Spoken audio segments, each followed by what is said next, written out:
तो मेरा एक फ्रेंड है जो कि एक काफ़ी अच्छी रेप्यूटेड कंपनी में काम करता है, पर फिर भी वो मुझसे कई बार पूछता रहता है कि वो लाइफ में कैसे अर्ली रिटायरमेंट ले सकता है। तो मैंने फाइनली उसे वैल्यू इन्वेस्टिंग के बारे में समझाया कि वो कैसे स्टॉक मार्केट में इन्वेस्ट करके लाइफ लॉन्ग वेल्थ क्रिएट कर सकता है। एंड मेरी बातों से इंस्पायर होकर के मेरे दोस्त ने भी वैल्यू इन्वेस्टिंग करने का डिसाइड किया, सो उसने भी इन्वेस्टिंग स्टार्ट कर दी। पर इन सब के कुछ दिन बाद ही वो मुझे वापस से कॉल करता है और पूछता है कि भाई जो मैंने स्टॉक्स खरीदे हैं उन्हें बेचना कब है। एंड जब मैंने उसे इसे अच्छे से एक्सप्लेन किया तो उसके पैरों के नीचे से लिटरली जमीन हट गई, क्योंकि उसके अकॉर्डिंग स्टॉक मार्केट में बस शेयर्स को कम प्राइस में खरीद करके ज़्यादा प्राइस में बेचना होता है। एंड लिटरली ये प्रॉब्लम ज़्यादा लोगों की है क्योंकि उन्हें डिविडेंड के बारे में ज़्यादा कुछ पता होता ही नहीं है। एंड डिविडेंड्स एक ऐसी कमाल की चीज़ है जिससे आप बिना मेहनत किए स्टॉक मार्केट से हर महीने के लाखों रुपए कमा सकते हैं। एंड इसके लिए आपको अपने स्टॉक्स को जल्दी से जल्दी सेल करने की भी ज़रूरत नहीं पड़ेगी। और अगर मेरी ये बात आपके सर के ऊपर से चली गई तो टेंशन मत लो, अब मैं आपको एक ऐसा एग्जाम्पल देने वाला हूँ जिसे आप ये अच्छे से समझ पाएंगे। दोस्तों, आपने मुकेश अंबानी का नाम तो सुना होगा ही। एंड फॉर्ब्स की रिसेंट लिस्ट के हिसाब से मुकेश अंबानी इंडिया के रिचेस्ट पर्सन है। एंड अब आप बोलोगे कि ये तो सबको पता है, तो अब मैं आपको कुछ ऐसी बात बताऊंगा जो कि आई गारंटी आप में से 98% लोगों को पता नहीं होगी। तो मुकेश अंबानी का रेसिडेंट एंटीलिया का 2019 में इलेक्ट्रिसिटी बिल अराउंड 9 करोड़ था। बट इससे भी ज्यादा चौंकाने वाली बात यह है कि उस साल मुकेश अंबानी की ईयरली सैलरी 15 करोड़ थी। तो आप खुद सोचो, अगर वो 15 करोड़ में से 9 करोड़ बिजली का बिल ही भर देंगे तो वो अपने बाकी के एक्सपेंसेस कैसे क्लियर करेंगे। एंड इसे समझने के लिए स्टोरी का दूसरा पार्ट समझो। मुकेश अंबानी के पास रिलायंस इंडस्ट्रीज के अराउंड 320 करोड़ शेयर्स हैं। एंड 2019 में कंपनी ने पर शेयर सिर्फ और सिर्फ 6.5 रुपीज का डिविडेंड दिया था।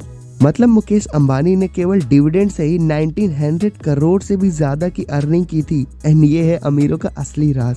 सो इस एग्जाम्पल से मेरा मकसद आपको भटकाना बिल्कुल भी नहीं था, क्योंकि ये बात तो आपको भी पता होगी कि आप स्टार्टिंग में ही मुकेश अंबानी तो बनने से रहे, पर हाँ, स्टॉक मार्केट से आप फाइनेंशियल फ्रीडम तो जल्दी से जल्दी अचीव कर ही सकते हैं। सो आज की इसी वीडियो में हम बात करेंगे डिविडेंड्स के बारे में कि कैसे आप डिविडेंड पेइंग स्टॉक में इन्वेस्ट करके स्टॉक मार्केट से लाइफ लॉन्ग वेल्थ क्रिएट कर सकते हो। ऑल्दो मैंने डिविडेंड्स के ऊपर काफ़ी डिटेल में वीडियो पहले भी बना दी है, जिसका लिंक आई बटन में आपको ऊपर मिल जाएगा। बट आज की ये वीडियो काफ़ी लोगों के लिए एक आई ओपनर भी होने वाली है, क्योंकि आज की इस वीडियो में हम बात करेंगे कि आखिर ये डिविडेंड्स क्या होते हैं, इनमें आपको इन्वेस्ट क्यों करना चाहिए, एंड क्या आपके लिए डिविडेंड स्टॉक में इन्वेस्ट करना फ़ायदेमंद होगा भी या नहीं। एंड एट द लास्ट हम ये बात करेंगे कि आपको एटलीस्ट कितना रुपए इन्वेस्ट करना पड़ेगा कि आप स्टार्टिंग से ही हर महीने 1 लाख रुपए का मिनिमम डिविडेंड ले पाएँ।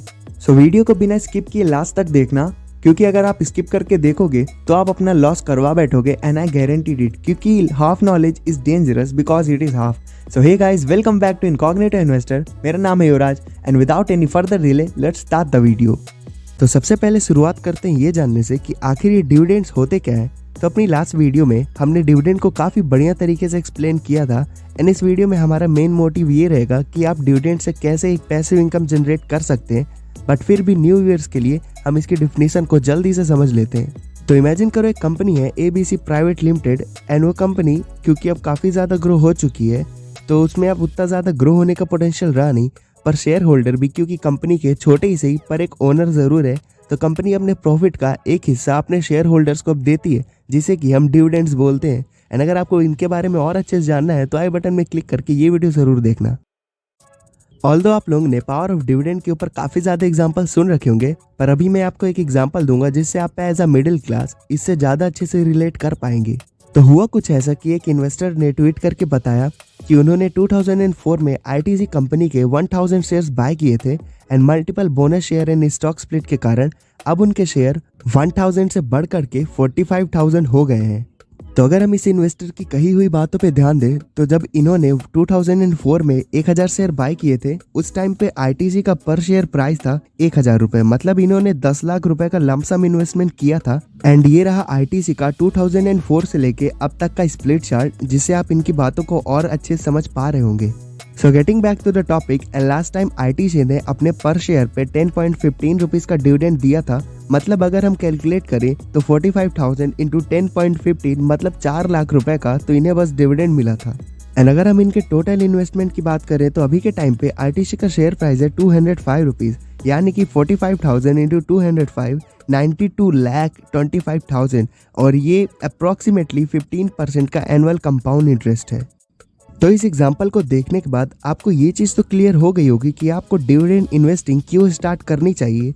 एंड होपफुली अब आप में से कई लोगों का मन डिविडेंड स्टॉक बाय करने कर रहा होगा, पर उससे पहले आपको ये जानना है कि क्या आप जो इस स्टॉक में बाय कर रहे हैं वो आपके लिए बेस्ट स्टॉक है या नहीं। एंड इस चीज़ को समझने के लिए मैं आपको 3 ऐसे क्राइटेरिया बताने वाला हूँ जिससे आप ज़रूर ध्यान देना किसी भी स्टॉक पे इन्वेस्ट करने से पहले।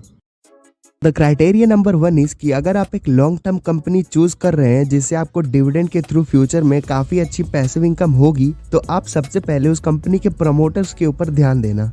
नाउ आई नो कि आप में से कई लोग बोलेंगे कि ये बात तो सबको पता है, बट बिलीव मी कईयों को नहीं पता। एनी काफी बेसिक पॉइंट है। आपको सबसे पहले यही ध्यान देना है कि उस कंपनी के प्रमोटर्स के पास उस कंपनी की मैक्सिमम होल्डिंग हो, ना कि किसी अनदर ग्रुप के पास। एंड अगर कंपनी के प्रमोटर्स के पास मैक्सिमम होल्डिंग होगी तो ये शो करता है कि प्रमोटर्स इस कंपनी को लेके सीरियस है एंड इससे कंपनी के फ्यूचर में अच्छा परफॉर्म करने की पॉसिबिलिटीज काफ़ी बढ़ जाती है।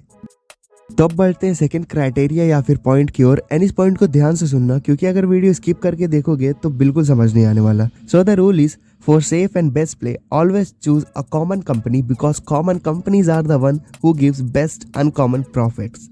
मतलब आपको हमेशा लॉन्ग टर्म गेम खेलने के लिए कॉमन कंपनीज में ही इन्वेस्ट करना चाहिए, क्योंकि आप खुद देखो AI, robotics and green energy को लेके जितनी हाइप आज है उतनी ही 10 साल पहले भी थी। एंड इस चीज़ को लेके कोई ये भी प्रिडिक्ट नहीं कर सकता कि ये चीज़ें फ्यूचर में कितना ज़्यादा आगे जाएंगी। And always choose a common companies को सपोर्ट करते हुए वॉरेन बफेट कहते हैं, take a chewing gum, I don't think internet is going to change how people will chew gum. तो कहने का मतलब है कि ज़्यादा केसेस में कॉमन कंपनीज ही अनकॉमन प्रॉफिट देती हैं। फॉर एग्जाम्पल आप एशियन पेंट्स को ही देख लीजिए कि ये कंपनी कितने अच्छे से ग्रो हुई है एंड फ्यूचर में भी फ्यूचर कितना ही बदल जाए लोग पेंट करना तो बंद नहीं करेंगे। एंड हाँ, ये मैं आपको एशियन पेंट्स की स्टॉक का रिकमेंडेशन नहीं दे रहा हूँ, क्योंकि जिसमें आपका मन करता है आप उसी में इन्वेस्ट कीजिए। एंड इस चैनल के थ्रू मेरा एम यही है कि बस आपको फाइनेंशियली एजुकेट किया जाए जिससे आप अपना डिसीजन खुद ले पाए। So getting back to the topic, and अब बढ़ते हैं अपने थर्ड पॉइंट की ओर। एंड इस पॉइंट को आप तभी फॉलो करें जब आप एक अच्छी डिविडेंड पेइंग स्टॉक कंपनी में लमसम इन्वेस्टमेंट कर रहे हो। तो आपको ध्यान देना है कि आप जिस किसी भी कंपनी में इन्वेस्ट कर रहे हो उसका डिविडेंड पे आउट रेशियो 50% से ज़्यादा नहीं होना चाहिए। कहने का मतलब है कि अगर वो कंपनी 100 रुपये कमा रही है तो वो 60 से 70 रुपये अपने ऊपर लगाए, बजाय 50 से 60 रुपये आपको देने के। सो फॉर नाउ अब क्वेश्चन तो ये उठता है कि आखिर आपको डिविडेंड पेइंग स्टॉक्स में इन्वेस्ट करना ही क्यों चाहिए। सो इसके देखो यार, वैसे तो काफ़ी ज़्यादा रीजंस है, पर इस वीडियो में मैं आपको 3 मेन रीजंस बताने वाला हूँ जिसे आप काफ़ी ज़्यादा कंफ्यूज हो जाएंगे। So the first reason is price appreciation. कहने का मतलब है कि अगर वो कंपनी डिविडेंड दे रही है एंड काफ़ी अच्छे से ग्रो भी हो रही है तो इस बात के पूरे चांसेस हैं कि आपका इन्वेस्टेड अमाउंट भी काफ़ी अच्छे रेट से ग्रो होगा एंड इससे आपके इन्वेस्टेड अमाउंट का लॉस होने का रिस्क भी काफ़ी हद तक कम हो जाता है। And the second reason is dividend income. कहने का मतलब है कि रेगुलर स्टॉक की जगह अगर आप डिविडेंड स्टॉक में इन्वेस्ट करते हो तो आपको इसमें अच्छी खासी डिविडेंड इनकम मिलेगी एंड ये वो इनकम होगी जिसके लिए आपको मेहनत करने की ज़रूरत बिल्कुल भी नहीं है। तो जो तीसरा रीज़न है वो भी सेकेंड रीज़न से जुड़ा हुआ है, जो कहता है dividend income increases with profit. कहने का मतलब है कि हर साल आपको फिक्स डिविडेंड नहीं मिलेगा। During the period of time जैसे जैसे आपका इन्वेस्टेड अमाउंट ग्रो होगा वैसे वैसे आपकी डिविडेंड इनकम भी इंक्रीज होती रहेगी।